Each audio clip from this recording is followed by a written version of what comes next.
Hey everyone, we're back with more debunking of the dumbest chemist on the entire internet, James Tour. Last time we mocked his pathetic attempt at writing a paper on origin of life research, so now let's move on to his more standard apologetics, in particular some recent malicious content aimed at yours truly, shall we? Now, ever since our debate where he humiliated himself more than anyone in human history, as well as the equally shameful aftermath, James has referred to me exclusively as that YouTuber, as though people don't all know exactly who I am, and also as though if he were to say my name 3 times, I'd appear in his bathroom and murder him. That's how terrified James is of me, and in fact, he typically only references me vaguely in passing, while spewing some lies I've already debunked. But something has been stirring in James's nuts lately, because he recently found the courage to make a whole video about me with my face on the thumbnail and everything. YouTuber couldn't understand this. Origin of life hypotheses are imploding, and the thumbnail says vindicated on it. Wow, this must be a bombshell. Not to give away the ending, but there is no such implosion. I still understand every area of this field 100 times better than James, and far from vindication, he is only choosing to humiliate himself even further. But let's get through this garbage video so I can prove it to you. For context, James is going to be deceptively cherry-picking snippets from an interview with Origin of Life researcher Ram Krishnamurthy that took place on John Perry's channel, stated casually. James is going to pretend that Ram made claims that support the bullshit James spews, and that this is a sign that those silly scientists are finally coming around to the gospel of Tour. He didn't, and they aren't. He's just being a pointless troll like always. Oh, it's also worth pointing out that in the description of the video, James identifies one of the chemists he claims to have debunked as Donald Sutherland. You know, the recently deceased actor from Animal House and Hunger Games. He was looking for John Sutherland, the chemist. You can chalk it up to a careless error, but maybe James is just in the early stages of dementia? Worth considering. Anyway, let's check out some of the disgraceful dementia-fueled trolling. No, name me one person that has made a stereo-controlled reaction to make glucose, and that could ever separate it from the mess that you get. Why would they have to separate it? Why would they have to separate it? You have to separate it. Why? You have to separate it in the lab because you need to characterize it, because you're a chemist. Nature doesn't need to do that. Take it on to the next step. Molecules that are in a mixture can't do chemistry? James opens his video with me debunking him using simple concepts that Ram will reiterate later in this video. Wrap your head around that. But what did Lee Cronin tell you? In the foremost... I don't know, he's not my favorite scientist. Like billions of compounds. Yeah. In seconds to hours, you get billions. And that's why they do all this research on mineral surfaces. The mineral surface didn't take care of it. No, it did. Remember the NMR spectrum? Remember the billions of compounds and the NMR spectrum that you can't read because you're a buffoon? Unfortunately, many times the science gets blown up too much. So one has to be guarded among these kind of, statements that you see when you say they find new clues to origins of life. I've seen this. We have been part of this. Then it's a bit where I mocked James for being too dumb to read a 13C NMR spectrum, followed by pivoting to Ram talking about how sometimes popular media uses sensationalist clickbait headlines, which has absolutely nothing to do with what we were talking about in the debate, and is a fact I have agreed with since my very first video on James. It's like he's trying to embarrass himself on purpose. There is a recent paper by Ramanarayan and Krishnamurthy and Charles Leota, and they have written a paper on the foremost reaction, and the foremost reaction makes sugars. Why are sugars important? Sugars have another name called carbohydrates and another name called saccharides. But to make DNA and RNA, you also have to have the sugar because DNA and RNA are made of nucleotides, and a nucleotide has a 3-component part. It has a nucleobase, it has a phosphate, and it has a sugar. So if you can't solve the sugar problem, you can't make any of the carbohydrates. And if you can't make any of the carbohydrates, you can't make DNA and RNA. That's how critical sugars are. And people thought there was a prebiotic route to the making of sugars using the foremost reaction, and that reaction now goes away. But you may have heard people talk about the foremost reaction. Already so much deception. For James to even mention DNA is a total farce. Nobody is looking for a way to get DNA prebiotically because it did not form prebiotically. No matter how many times this is pointed out to him, he will never stop talking this way because then he wouldn't be able to pull his pathetic stunts where he looks at extant bacteria or even unicellular eukaryotes like yeast and marvels at how something so complicated could have formed spontaneously. You know, like a disingenuous fraud. But more importantly, he said, foremost reaction now goes away. As you will see throughout this video, no, it definitely does not, and it was never the only prebiotic pathway to sugars in the first place. Other people have talked about the foremost reaction and how they can quote-unquote clean it up. What did Lee Cronin tell you? I don't know, he's not my favorite scientist, like you say. Normally, when you do the reaction, produces billions of products, literally within a few seconds or hours. In seconds to hours, you get billions. And that's why they do all this research on mineral surfaces. The mineral surface didn't take care of it. You want to? No, it did. I showed that using their very own papers, they weren't cleaning it up. You got to look at the experimental. He says when he ran this reaction, then about 70%, 3.5 mils of the supernatant was removed for analysis. He's removing the supernatant. All the ones that are polymerized and are crashing out of solution are getting put away. They're solidifying and they're falling out of solution. They're precipitating. And then he takes the supernatant, he puts it on his HPLC, and he does the mass spec of mass spec analysis. This is why you will always be a buffoon in this area, James. You can't wrap your head around a way that nature could perform simple filtration like this. Kind of like how you have never once, not even a single time, acknowledged polymerization of biomolecules by wet-dry cycling, the most trivial and universally acknowledged method of biopolymer formation. You fixate on things that you can't understand as though they render abiogenesis impossible, when it's just you complaining about how you're stupid. The influence of Breslow's autocatalytic pathway in the Formose reaction is doubtful. So it is not an autocatalytic process. They used very careful isotopic labeling, C13 labeling, to show that they did not get the linear tetroses and pentoses. So in other words, they were not making these 5-carbon sugars that you need for making DNA and RNA, nor did you get the 6-carbon sugars that you need for making things like glucose. Those don't exist in the foremost reaction. They're not even being made. So remember what I've told you many times is that every year we get further away. So people think that we're getting a little bit closer, but the target is moving much further away.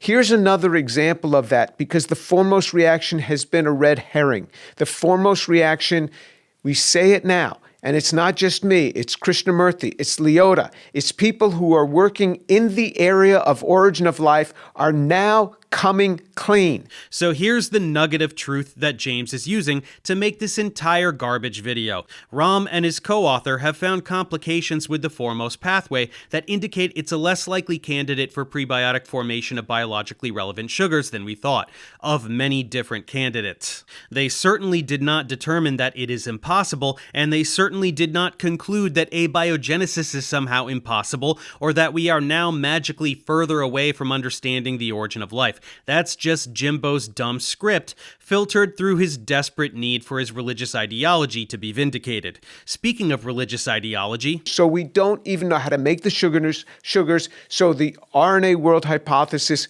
goes away. The sugars can't be made, the foremost reaction doesn't work. If you do not believe in the physical resurrection of Jesus Christ, send me an email, tour@drjamestour.org, and we will get together, and I will share with you about why I embrace the resurrection of Jesus. Real subtle there, champ. I wonder what James would do if hundreds of people who aren't brainwashed idiots emailed him to request his dumb Jesus pep talk and just trolled him the whole time. That would be pretty funny. Actual foremost reaction is a very harsh conditions, high pH, calcium salt, high concentration, or no concentrations even, but very high pH and heat, and the whole thing goes to pot. So if you let it go more than 3 or 4 minutes, it becomes dark brown, dark black, with time and then becomes very difficult to analyze. Are things sticking together and branching? Are they kind of melting together? Yeah, it's like almost like a polymer that is being formed. Yeah. Our results suggest that controlling the aldol reaction of formaldehyde to selectively produce linear aldoses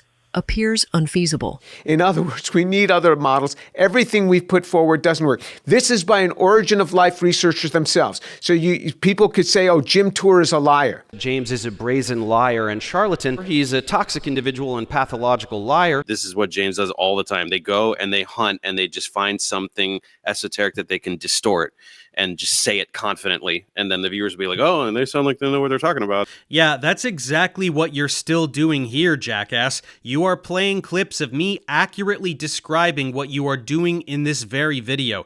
You are selectively chopping up Ram's interview, very selectively quote mining his paper, completely distorting his conclusions, and then baselessly shouting, everything we put forth doesn't work. Everything. You're taking one paper regarding one pathway and extrapolating that the entire field is a sham.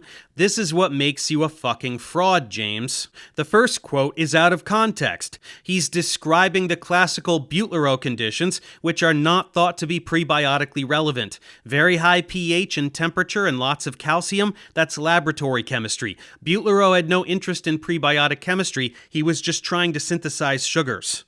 Ram is giving historical context. Here's what he said right before where your clip started. And so we went into this very benign conditions where we thought, because the actual Formose reaction is a very harsh conditions, high pH, calcium salt, high concentration. They try benign conditions because the classical approach is too harsh, and I've shown you all kinds of research where prebiotically plausible bases are used to promote this chemistry under milder conditions. And then you flash one brief quote from the paper, again with no context, and jump to your predetermined conclusion of science is dumb, therefore God.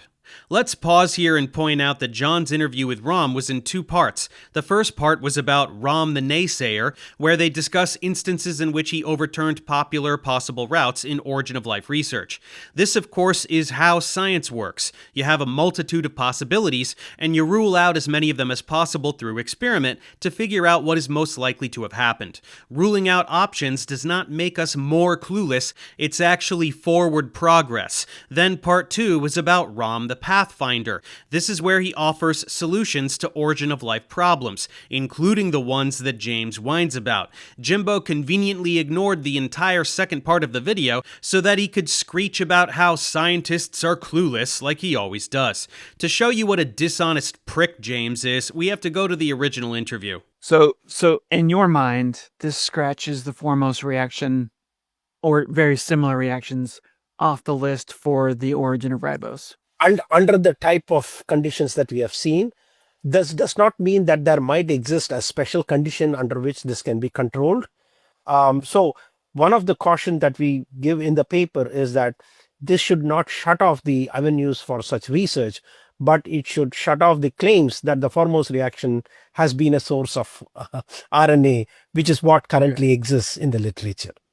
Okay, so the claim is premature. Yes.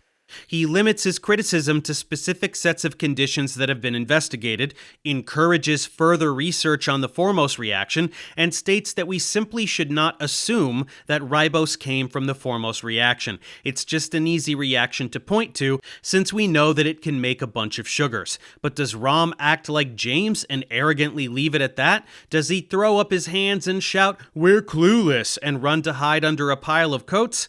Of course not. He's got plenty of ideas. There's also Ram the Pathfinder. There's this new paper that you just published on selection. Let's talk about that. Can you describe that to a lay audience? Yeah. So the question now becomes, let us say we do have a reaction that gives us a mixture of sugars. Mm-hmm. So you got a mess of different sugars. You have a mess of different sugars.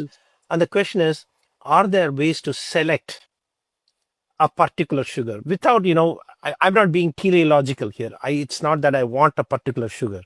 Is there a mechanism to select the type of sugar from this reaction mixture? And so is there something in nature that will just sort them just the way that rock sizes get sorted in a wave. Correct. Yes, exactly. Very nice way of putting it. Yes. So the question was, is there a chemical that would do that? And when we started looking at this reaction of a phosphorylation reaction where you attach a phosphate to a particular molecule, what we found was this molecule that we use, which is called the diamidophosphate, which is nothing but a phosphate molecule where we have replaced 2 oxygens with 2 amino groups, allowed us to do that. And it turned out that ribose was the one that got selected mostly from this reaction, and in a fashion that allows this molecule to react further, probably producing nucleosides, which is the next step towards the nucleic acids. This molecule took advantage of that fact, and then ribose reacted much faster than the other 3 pentoses, and it selected itself out by a factor of almost 6-1. So that means for every 6 molecules of ribose that would react, only 1 molecule of the other sugars reacted. So that means there is a overwhelming preference for ribose to go forward and leaving the remaining sugars behind. Well, would you look at that? That big mess of sugars James always whines about and wonders how nature could possibly do anything with it. There are ways in which nature can select specific sugars, and Ram has identified one way that nature could have selected ribose specifically, in a manner that promotes further reaction towards nucleosides to be integrated into RNA. This isn't a brand new concept by a long shot. It's novel chemistry from Ram that builds upon known concepts, and it completely demolishes the narrative James is trying to manufacture using other clips from this very same interview. Can you say deceptive gaslighting piece of shit? Now let's take a look at the new paper from Ram, since James won't actually show it to you. He just flashes tiny snippets and has AI read them for some bizarre reason. The paper examines the plausibility of the classical formose reaction as a possible source of ribose, necessary for the prebiotic synthesis of nucleosides. It's a very detailed paper full of complex NMR spectra. He focuses largely on the reaction of dihydroxyacetone, 3, with formaldehyde, monitored by NMR, and discusses the complex mixtures arising from it. He claims that the formose reaction probably did not occur in the presence of calcium ions and at very high pH, as under the Butler-Rowe conditions, so he therefore uses calcium-free solutions and pH around 8.5, achieved with bicarbonate. He later states that the reaction does not change much in the presence of calcium. This should all sound familiar if you remember a stunt James pulled in previous content where he just showed the classical conditions using calcium hydroxide and pretended that I didn't understand papers on the formose reaction under prebiotic conditions, resorting to pathetic memes to trick his audience into thinking he was winning something. Anyway, Ram's results show that the formation of 4 is followed by immediate further condensation to yield branched sugars and does not lead to any detectable amount of 5 on aldose. Thus, the entire cycle is unlikely to have worked under this particular set of prebiotic conditions. Is that the end of the story? Not by a long shot. Just as it's very difficult to show that a particular scheme must have worked under prebiotic conditions, it's equally difficult to show that a scheme could not have worked, because the sets of conditions you can try is infinite, and there are hundreds of papers outlining efforts to tame the formose reaction, some of which shows ribose formation this way. Does it prove it had to happen this way? No. Is it possible? Yes. But James pretends that this paper conclusively disproves the possibility of the formose cycle as the prebiotic source of ribose, and therefore, without a plausible approach to ribose, the whole RNA world hypothesis is dead. This is nothing but slimy preacher deception. Ram does not support this claim at all. He knows, just like any other synthetic chemist working in this field, that there are many other plausible pathways. James is just misrepresenting his paper. Read for yourself. It seems reasonable to propose alternative paradigms to overcome the limitations of the formose reaction to provide the linear pentoses. This is how science works. If you criticize an idea, you propose or look for alternatives. And just like in his interview with John, in his paper, Ram admits that under different conditions, still to be found, the reaction may be more selective. Still, there are continuing efforts to control the formose reaction complexity. Here he cites work by Steve Benner using borates, among others. The reason Ram wants to discredit the formose reaction cycle as a source of ribose is not to invoke the god of the gaps, but to advertise his own hypothesis.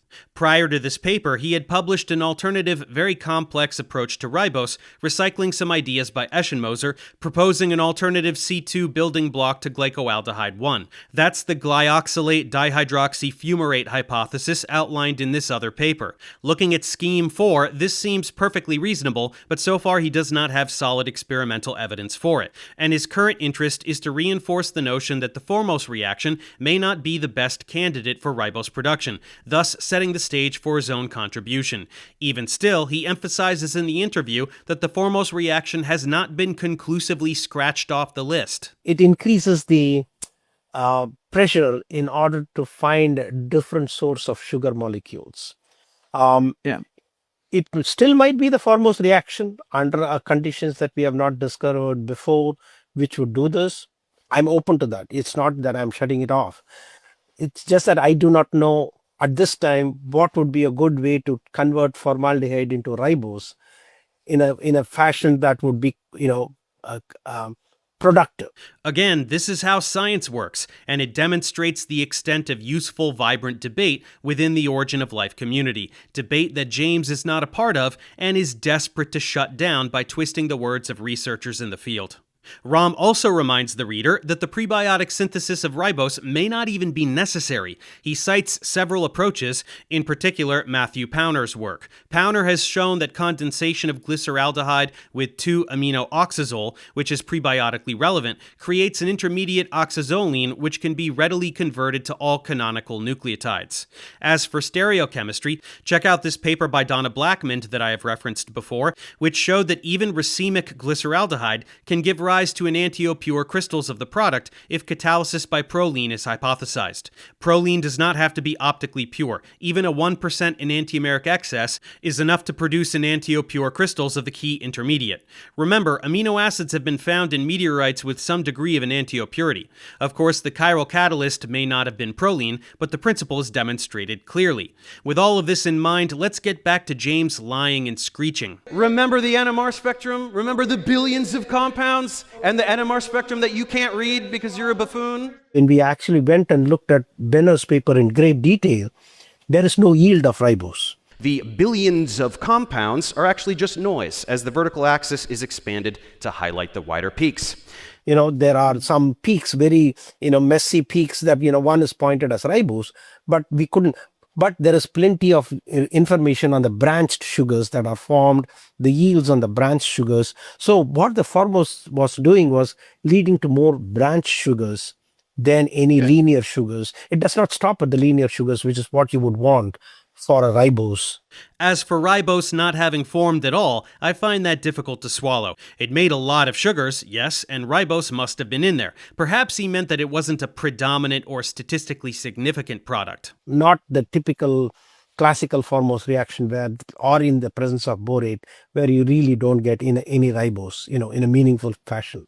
Don't get any ribose in a meaningful fashion, as in not a lot of it. That's a little more tempered. Funny how James doesn't use this clip, right? But also notice how blatantly James distorts what Ram says. Ram said that there were peaks that were interpreted as ribose. He didn't say that every single peak in all this noise was a distinct compound. Most of this is indeed noise. He's just completely misrepresenting Ram at every turn in this quest to slander every single researcher in this field, and me as well. I was absolutely correct in skewering James for his inability to read that spectrum, and he knows it. But he thinks he has a way to reverse reality, so he then plays his own clip of him botching the spectrum so badly by comparing ribose borate to the spectrum of pure ribose, demonstrating yet again that he has no idea what he's talking about and will never learn anything about this topic. While each of these pathways have their advantages in overcoming the complexities of the Formose reaction, they also have their challenges in terms of giving rise to a process that lends itself to an efficient and selective formation of linear pentose sugars in a self-sustaining manner, and not suffering from spatiotemporal restrictions vis-a-vis the early Earth environment. You try this on an early Earth, it would never work. We can't even get this to go in our lab. This would never work for us. Can't even do it in the lab, so how the heck could it work on the early Earth? Are you sure about that, James? Did you even watch the whole interview with Ram? The problem is the analytical techniques are not there to really go in and tell us how things change. So if you remember, there was a PNAS paper that was published with Facundo Fernandez, where when we even increased a slight complexity of the mixture, the complexity analysis grew exponentially far beyond what we could tackle. So that's the limitation. So you're saying that one of the reasons we're stuck doing clean chemistry right now is because we can't analyze. Our analytical tools just are not there. You hear that, kiddo? It's not a synthetic limitation. We simply don't have the analytical tools necessary to know exactly what's going on. Nature doesn't need to know what's going on. It's blind and just does what it does. So by whining about laboratory conditions, you are again missing the entire point. I tried to invite Krishnamurthy on this channel to talk about this, and he wouldn't come on, but he graciously sent me and he says, you understand why I can't come on. And I understand, because if he comes on, he's going to have to talk about this, and it doesn't look good for him to come on Jim Tour's channel and say that origin of life doesn't work. No, jackass, it's because you're a manipulative fraud who twists foremost reaction may not be how ribose formed prebiotically into origin of life doesn't work. You're pathetic. Because it can ruin their careers. He can't come on my channel, but at least he's putting out there in the literature. So going on your crappy YouTube channel that zero scientists watch would somehow ruin his career, yet you want your viewers to believe that he is publishing the lies you're spewing in primary scientific literature that scientists do read, and that won't ruin his career? Does anyone watching your content have a fully functional brain? Because everything falls apart, so he can't come on my channel, and I understand that. That's why the origin of life people don't come on my channel. It's not because they disagree with me. It's because they agree with me that they don't come on my channel. Because they agree with me, it really slices up the field. No, Jimbo, it's because you're a disgusting troll who is allergic to good faith conversation on this topic, and who has spent years slandering the entire field and many of the prominent researchers within it. It's like wondering why astronomers decline to be interviewed by flat earthers. There's no point. They're busy doing science and occasionally communicating it to science-minded people who aren't hostile, brainwashed lunatics. That's why you have to deal with career science communicators like me who are devoted to squashing lying frauds like you, an endeavor that people like Ram fancy themselves above, and with some justification, although I really wish he and others would take a turn at putting you in your place one day. For the same reason that one person doesn't want me to quote him anymore, and he's asked me not to quote him, saying that origin of life research is a scam.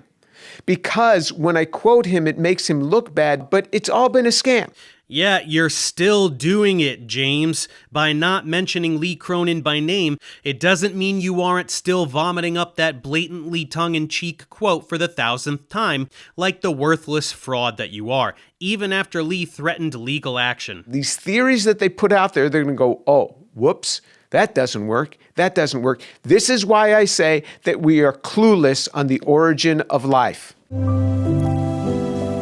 Because of you, millions of people have heard the gospel. I just can't believe this moron isn't a cartoon character. This doesn't work. This doesn't work. Therefore, we are clueless. Don't bother looking at any of the dozens of other possibilities.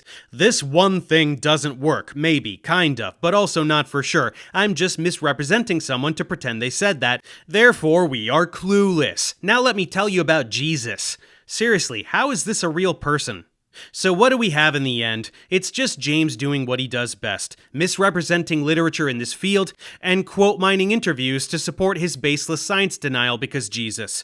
It's all a bunch of pageantry for his brainwashed flock, in between interjections about the resurrection of Christ. The level of brainwashed you have to be in order to fall for this stuff is pretty monumental. Unfortunately, there are a lot of such people in America, and some of them are in Tour's groomed comments section, where anyone who points out what a fraud he is mysteriously disappears, leaving just a bunch of clueless cretins whining about how materialism is dead, and how those evil atheist scientists refuse to insert God into their theories. Science that disproves Sky Daddy magic is evil Satan lies, right?